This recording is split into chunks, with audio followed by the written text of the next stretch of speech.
മിശിഹായിൽ പ്രിയമുള്ള സഹോദരി സഹോദരന്മാരെ, പ്രിയമക്കളെ, ഈ പ്രഭാതത്തിൽ വിശുദ്ധ മത്തായി അറിയിച്ച നമ്മുടെ കർത്താവ് ഈശോ മിശിഹായുടെ പരിശുദ്ധ സുവിശേഷം 14-ാം അധ്യായം 9-ാമത്തെ വാക്യം.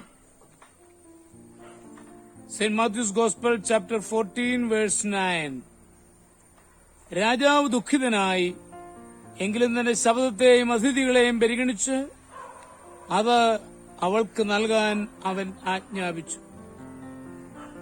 ശരിയെന്നോ തെറ്റെന്നോ ഉള്ള പരിഗണന കൂടാതെ ഒരിക്കൽ അംഗീകരിച്ചു പോയി എന്ന ഏക കാരണത്താൽ പിടിവാശിയോടെ തെറ്റാണെന്നറിയാവുന്ന കാര്യങ്ങൾ ചെയ്യുവാൻ നിർബന്ധബുദ്ധി കാണിക്കുന്ന പ്രവണത നമ്മളിൽ ഉണ്ടാകാറുണ്ട്. അത് ബഹുമാന്യമായ ഗുണമായി സ്വയം കരുതുകയും ചെയ്യും. ആശയങ്ങൾക്കും അഭിപ്രായങ്ങൾക്കും മാറ്റം വരുത്തുന്നത് ബലഹീനതയായി ചിന്തിക്കുകയും ചെയ്യുന്നു. തെറ്റാണെന്ന് ബോധ്യമാകുന്ന കാര്യത്തിൽ നിന്ന് പിന്മാറുവാനുള്ള ആത്മധൈര്യം ആവശ്യമാണ്. അതാണ് ക്രിസ്ത്യാനിയിൽ ഉണ്ടായിരിക്കേണ്ട സ്വഭാവം. ഞാൻ പറഞ്ഞുപോയി, ഇനി പിന്മാറുകയില്ല എന്ന് നാം പറയരുത്. നമ്മുടെ പ്രവൃത്തിയെ നിയന്ത്രിക്കുന്നത് ദുരഭിമാനമാകരുത്. നീതിബോധവും സത്യബോധവുമായിരിക്കണം. നിർബന്ധ ബുദ്ധിയല്ല, ശരിയായുള്ളതിനോടുള്ള പ്രതിബദ്ധി ആയിരിക്കണം നമ്മെ നിയന്ത്രിക്കുന്നത്.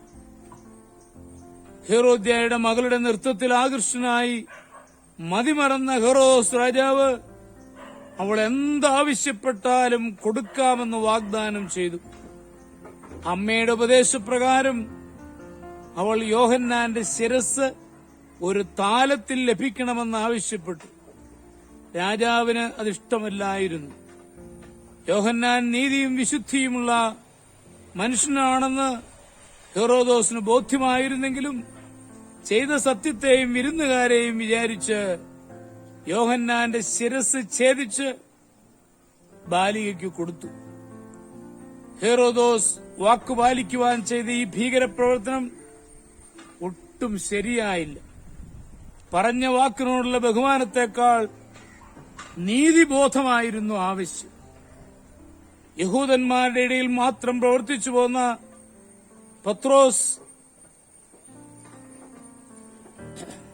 യോപ്പ പട്ടണത്തിൽ വെച്ച് തുപ്പട്ടിയുടെ ദർശനം കണ്ടതിന്റെ ഫലമായി പുറജാതിക്കാരുടെ ഇടയിൽ പോകുവാനും പ്രസംഗിക്കുവാനും തയ്യാറായി. തിരുത്തലുകൾ വരുത്തുന്നതും ബോധ്യമാകുന്ന സത്യത്തിനനുസൃതമായി പ്രവർത്തിക്കുന്നതും ധന്യമായ ജീവിതത്തിന്റെ ലക്ഷണമാണ്. എത്ര പ്രാവശ്യം നാം സ്വയം തിരുത്തലുകൾ വരുത്തിയോ അത്രത്തോളം നാം ജീവിതത്തിൽ ഉയർന്നിട്ടുണ്ട്.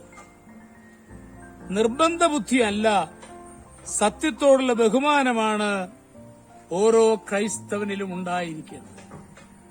നമ്മുടെ കർത്താവ് ഈശോ മിശിഹായുടെ കൃപയും പിതാവായ ദൈവത്തിന്റെ സ്നേഹവും പരിശുദ്ധാത്മാവിന്റെ സഹവാസവും പരിശുദ്ധ അമ്മയുടെ മധ്യസ്ഥതയും നിങ്ങളെല്ലാവരോടും കൂടി ധാരാളമായിട്ടുണ്ടായിരിക്കട്ടെ, എപ്പോഴും എപ്പോഴും എന്നേക്കും. ആമേൻ.